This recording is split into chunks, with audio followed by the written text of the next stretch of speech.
Hello students, so we are ready with our next video, that is the nationalism in Europe. Okay, हम अपने chapter का second part discuss करने जा रहे हैं.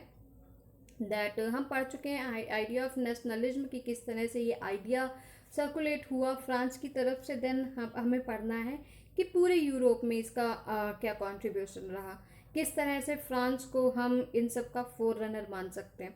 ओके, तो हमारे पास है पॉइंट्स में the rise of new middle class. Okay, rise of new middle class कैसे इंपॉर्टेंट है, तो हमने अपने फर्स्ट वीडियो में जो वीडियो हम इससे पहले दे चुके हैं उसमें हमने आपसे बात करी थी कि that there were three classes who were there, noble, clergy and the working class means the masses. Okay, दो तो थी हाई क्लास, एक आपके पास लोअर क्लास, मीन्स या तो बंदा हाई या लो. ओके, मिडिल क्लास जैसा कुछ नहीं था, या तो प्रजा या फिर जनता. ओके, सॉरी, प्रजा या फिर शासक. Okay, but here it is the next category that we have found actually because of the industrialisation की वजह से एक नई क्लास जन्मी थी, and that is the work industrial class और मिडिल क्लास. ओके, तो मिडिल क्लास में कौन से लोग आते हैं, वो लोग आते हैं जो कि इंडस्ट्रीज से रिलेटेड है, means the professional people, the businessman people. Okay, वो सब कौन थे, वो सब थे मिडिल क्लास पीपल. ओके, तो मिडिल क्लास पीपल का होना एक्चुअली अपने आप में एक बड़ा रोल प्ले करता था. क्यों? आपको पता है, एक गरीब व्यक्ति होगा, वो गरीब व्यक्ति, उसको अपने डेली के काम से ही फुर्सत नहीं है, उसको इन सब के बारे में सोचने का मौका कहाँ से मिलेगा. ओके, और रूलर तो हमेशा से यही चाहता है ना कि जो जैसा चल रहा है वैसे चलता रहे. बट एक मिडिल क्लास वो क्लास थी जो कि एजुकेटेड थी. ओके, जो एजुकेटेड हो रही थी, और जब एक व्यक्ति एजुकेटेड होता है तो उसके दिमाग में ये सारी चीज़ें चलती हैं. Okay, being a knowledgeable person, now they know that ruler should not have absolute authority, कि सब कुछ रूलर के हाथों में नहीं होना चाहिए. जनता से अगर वो टैक्स ले रहा है तो उसके कुछ ना कुछ ड्यूटीज जनता के प्रति बनती हैं. ओके, साथ ही साथ दूसरी तरफ फ्रेंच रिवॉल्यूशन उनको इंस्पायर कर गया था, तो एक तो उनके दिमाग में पहले से ही चल रहा था ये सब, दूसरी तरफ फ्रेंच में जो भी हो रहा था वो उनको इंस्पायर कर रहा था that yes we also should stand against of it. Okay, so ये rise of new middle class थी, यही जन्म दे रही थी आइडियोलॉजी ऑफ लिबरलिज्म को भी. Liberalism means the freedom. इन्हें अब आज़ादी चाहिए थी, और ये कौन था, ये न्यू मिडिल क्लास पीपल थे.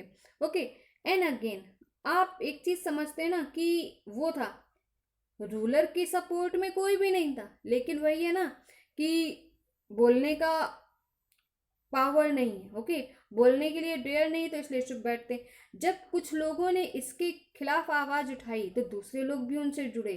क्या हुआ, बड़े बड़े क्लब्स बने, एसोसिएशंस बने, जो कि सिस्टम के मीन्स जो एग्जिस्टिंग सिस्टम के खिलाफ थे, और जो अपने यहाँ ये नेशन स्टेट वाला कॉन्सेप्ट लाना चाहते थे. ओके, नेशन स्टेट वाला कॉन्सेप्ट हमें कहाँ से मिला, फ्रांस से मिला. Okay, now the new spirit of conservatism and the treaty of Vienna, ये कैसे रिलेटेड है और क्यों इतना इम्पॉर्टेंट है, मैंने दोनों को एक साथ क्यों रखा है, इसके बारे में हम डिटेल में बात करेंगे. And the rise of revolutionary conservatism, मतलब फिर से वही पुराने ख्यालात. ओके, पुराने ख्यालात means that aristocratic people, the dictatorship. Okay, and उसी से रिलेटेड है ये treaty of Vienna. Then the another thing is the rise of revolutionaries. Rise of revolutionary क्यों हुआ, मतलब दोबारा से फिर से रिवोल्यूशन क्यों हुआ, because of this treaty of Vienna. Okay, let's deal, we will talk about this also, and for this we'll have to go in our next slide. Yes, so we are here with the a new slide of the Treaty of Vienna. Okay, हमें इसे detail में discuss करना था, तो पहले बात करते चलें कि ट्रीटी ऑफ वियना क्या है, क्यों है. तो Napoleon was the ruler that being a monarch, okay, being a monarch, he had introduced the laws that promoted the nationality or this nation state concept, okay। तो एक मोनार्क होने के बावजूद उसने क्या किया था, उसने जनता को ज़्यादा से ज़्यादा अधिकार दिए थे।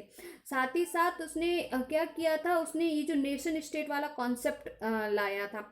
तो अब आप समझ सकते हैं कि आसपास के जितने भी रूलर थे, ओके, तो वो क्या होंगे, वो नेपोलियन से भाई गुस्सा तो होंगे ही होंगे, okay. And as I have told you that Napoleon क्या था, एक टाइम पर इतना वो होता ना ताकत, ओके, तो कि फ्रांस के आसपास की जितनी भी टेरिटरीज थी उसने सारी की सारी कब्जे में ले ली थी।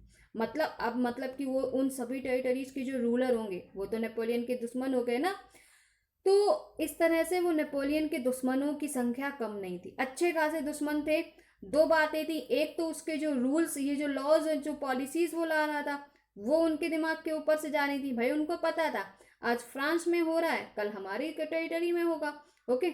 और दूसरा कि हाँ, उनके राज्य को हथिया लिया गया था। तो ये जो दो बातें थी, ये नेपोलियन को दुश्मनों को बड़ी संख्या में बढ़ा चुकी थी, ओके। तो दोज वर, ऑल दो रूलर है, युद्ध हुए होंगे, मरे होंगे, तो यस कई सारी टेरिटरीज थी। तो उन सभी, क्योंकि बहुत इम्पॉर्टेंट नहीं है यहाँ पर उनके बारे में डिस्कस करना, तो उन सभी टेरिटरीज के रूलर ने क्या किया, एक साथ मिलकर, क्योंकि अकेले हराना पॉसिबल नहीं था, ऑन दैट टाइम अच्छे खासे शासकों में आते थे, तो उन्होंने क्या किया, नेपोलियन को हराया।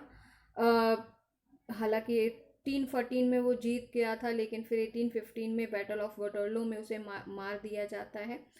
तो इसमें क्या हुआ, अब वहाँ पर 1815 में उसे मार दिया गया। अब मरने के बाद क्या हुआ होगा, जितने भी वो जो रूलर थे जिन्होंने उसे हराया या फिर मारा, वो सब अब उन्हें क्या चाहिए था, उन्हें फिर से दोबारा वैसा ही सब कुछ चाहिए था जैसा कि फ्रांस में पहले था। पहले कब, in the time of before French revolution, okay. उन्हें ऐसा क्यों चाहिए था, वो जानते थे कि अगर आज फ्रांस की जनता आवाज़ उठाई है तो कल उनके यहाँ की जनता भी आवाज़ उठाएगी, तो उन्हें फ्रांस की जनता की इस आवाज़ को दबाना था, वहीं का वहीं, ताकि दूसरे कभी ना मुंह ना खोल सकें इस बारे में, ओके।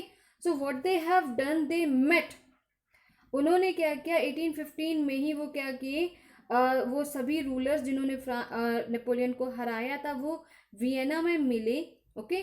और उन्होंने क्या किया, उन्होंने एक मीटिंग हेल्ड करी, और इस मीटिंग में उन्होंने साइन करी द ट्रीटी ऑफ वियना। तो ट्रीटी ऑफ वियना में कुछ इंपॉर्टेंट टॉपिक्स डिस्कस किए गए या फिर इंपॉर्टेंट डिसीजंस लिए गए थे। And the very most important question, it could be a most important question in the board also, okay, that what are the concepts, what are the characteristics of the treaty of Vienna. So these are, the first one, the Bourbon dynasty was restored with Louis XVIII as the new ruler of France। अब समझिएगा, constitution से पहले means revolution से पहले मैंने आपको बताया कि वहाँ के रूलर थे लुईस 16, ओके। उसके बाद उनके बाद आया कॉन्स्टिट्यूशन, कॉन्स्टिट्यूशन के बाद आया नेपोलियन, नेपोलियन के बाद बॉर्बन डायनेस्टी, बॉर्बन डायनेस्टी उन्हीं से रिलेटेड है, वही बिस्किट वाला। देन उन्होंने क्या किया, उन लोगों ने, उन रूलर्स ने जिन्होंने नेपोलियन को हराया था, उन्होंने लुईस 16 को फ्रांस का रूलर बना दिया फिर से। मतलब ये वही डायनेस्टी, वही साम्राज्य चल के आ रहा है। अब आप यहाँ पर एक बात समझिएगा, लुईस 16 को अगर उन्होंने फ्रांस का रूलर बनाया है तो भाई लुईस 16 कोई ऐसा तो है, सॉरी 18, लुईस 18 कोई ऐसा तो है नहीं कि वो अचानक से आ जाएगा, ओके, कि सॉरी वो जीता और जीत के उसने आया है, वो ऐसा तो है नहीं। वो क्या किया, वो आया है कैसे, एहसान तले, ओके। उसको ये जो रूलर्स जो नेपोलियन को हराए, उन्होंने उसको दिया ये कौन सा वहाँ का रूलिंग शिप, तो वो उनके एक तरह से एहसान तले रूलर बन के आया, तो मीन्स वो कभी उनके अगेंस्ट नहीं जा सकता था। Then France lost the territories which had been annex under Napoleon. Napoleon ने जितनी भी टेरिटरीज जीती थी वो सभी की सभी वापस दे दी जाती हैं उन सभी रूलर्स को, ओके, ताकि वहां से फिर से वही डिक्टेटरशिप वाला कॉन्सेप्ट कंटिन्यू रहे, okay. Then a series of states were formed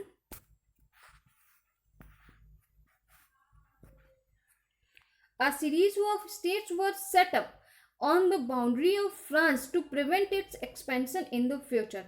तो फ्रांस के आसपास ऐसे वो जो टेरिटरीज थी वहां पे ऐसे रूलर्स बिठाए गए ताकि वो फ्रांस पर के रूलर पर हमेशा नजर रख सकें कि फ्रांस कभी भी इस तरह से मतलब किसी पर हमला करने की के इरादे में बिल्कुल ना रहे, ओके। तो ट्रीटी ऑफ वियना क्या था? ट्रीटी ऑफ वियना एक सोची समझी साजिश थी फ्रांस के लिए और नेशनलिज्म के लिए भी।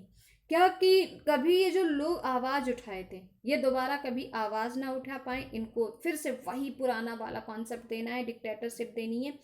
देन साथ ही साथ फ्रांस पर नज़र रखने के लिए आसपास टेरिटरीज पर ऐसे रूलर्स बिठाए गए जो कि पूरी तरह से फ्रांस के अगेंस्ट होंगे, ओके। उनका काम था फ्रांस के पे नज़र रखना कि फ्रांस पे का रूलर दूसरों पर आक्रमण ना करे, प्लस फ्रांस की जनता कभी उसके खिलाफ ना हो, ओके। तो ये सब कॉन्सेप्ट दिए गए ट्रीटी ऑफ वियना में। हालांकि कुछ और भी पॉइंट्स हैं related Russia, Prussia and Austria से रिलेटेड। तो बात करें किसकी? रसिया को। तो रसिया को क्या किया गया? पोलैंड का कुछ पार्ट दिया गया, जबकि ऑस्ट्रिया हाँ, रसिया को पोलैंड का कुछ पार्ट दिया गया, जबकि प्रशिया को a part of Saxony, yes, it was the name of a territory, okay. Saxony hand over कर दी गई, मतलब वो प्रशिया के रूलर के हिस्से में चली गई। और इसके अलावा भी वेस्टर्न फ्रंटियर पे काफ़ी कुछ था तो वो उन्हें दे दिया गया। देन इसके बाद आते हैं ऑस्ट्रिया। तो ऑस्ट्रिया को कंट्रोल दिया गया था नदर्न इटली का, यस। ऑस्ट्रिया को कॉन्सेप्ट दिया गया था, कंट्रोल दिया गया था नदर्न इटली का। तो मतलब ये सभी क्षेत्र थे, ये कहाँ, ये जीत लिए गए थे फ्रांस के द्वारा। तो अब ये सब किसे, अब ये डिस्ट्रीब्यूट हो रहे थे किसके बीच में? Russia, Prussia, Austria. अब ये रशिया, प्रशिया, ऑस्ट्रिया को क्यों डिस्ट्रीब्यूट हो रहे थे? भाई यही वो रूलर्स थे जिन्होंने उन्हें नेपोलियन को हराया था, okay. So yes, we have dealt with the treaty of Vienna. तो ट्रीटी ऑफ वियना पूरी तरह से किसके अगेंस्ट था? नेपोलियन के अगेंस्ट था, नेशनलिज्म के अगेंस्ट था, और सपोर्ट में था कंजर्वेटिज्म के। कंजर्वेटिज्म किस तरह का कंजर्वेटिज्म? कि फिर से वही डिक्टेटरशिप लानी है, ओके। तो अब आप समझ सकते हैं कि ट्रीटी ऑफ वियना के जितने भी कॉन्सेप्ट है ये उन फ्रांस की जनता के अगेंस्ट गए होंगे। हालांकि अभी ये फ्रांस के बारे में है कि, लेकिन फ्रांस से ये जो कहानी शुरू हुई है, अब आप समझ रहे हैं ना, ये दूसरे स्टेट्स पर अप्लाई हो रही है। भाई फ्रांस से ये शुरू हुआ, लेकिन जो ट्रीटी ऑफ वियना है ये दूसरे एरियाज पर, दूसरे यूरोपियन टेरिटरीज पर इम्पैक्ट कर रही है। अभी वो लोग जो फ्रांस से एग्जाम्पल ले रहे थे, फ्रांस से इनकरेज हो रहे थे, वो अब देख रहे थे कि ये जो रूलर्स हैं ये फ्रांस के साथ क्या कर रहे हैं, ओके। और दूसरी तरफ एक ऐसा टाइम पीरियड आता है जो कि हम अपना next part age of revolution में डिस्कस करेंगे कि किस तरह से ये जो रिवोल्यूशनरी पीपल थे, ओके, ये बिल्कुल हताश हो गए, ओके, अपनी प्रेजेंट सिचुएशन से, और ये अथॉरिटी के खिलाफ चले गए, ये एडमिनिस्ट्रेटिव सिस्टम के खिलाफ चले गए। So yes, we have dealt with all the points of the second part. Now we will deal with the age of revolution. तो एज ऑफ रिवोल्यूशन कहाँ से हुआ? इसी सबसे परेशान होकर क्या हुआ? रिवोल्यूशनरीज पूरे खिलाफ खड़े होंगे इन सभी के, ओके। और एक तरह से फिर से ये डिक्टेटरशिप खत्म हुई होगी, okay. So yes, I hope I was able to clear all those points, but still if you have any kind of doubt you can ask to me. Yes, आज के लिए इतना ही। Thank you all.